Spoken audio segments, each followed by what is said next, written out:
I've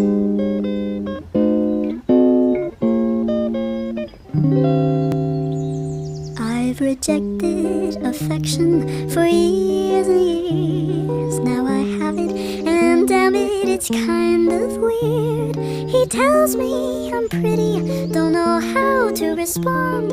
I tell him that he's pretty too. Can I say that? Don't have a clue. With every passing moment, I surprise myself.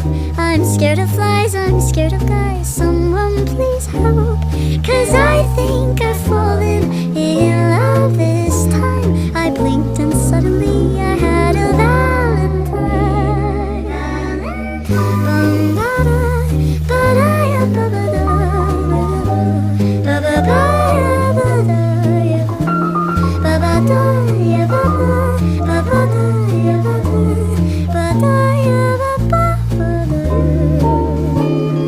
What if he's the last one I kiss?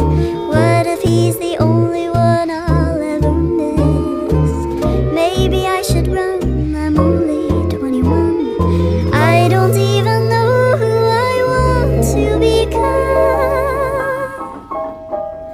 I've lost all control of my heartbeat now. Got caught in a romance with him somehow. I still feel a shock through every bone when I hear an I love you, 'cause now I've got someone to lose. The first one to ever like me back. I'm seconds away from a heart attack. How the hell did I fall in love this time? And honestly, I can't believe I get to call you mine. I blinked and suddenly I had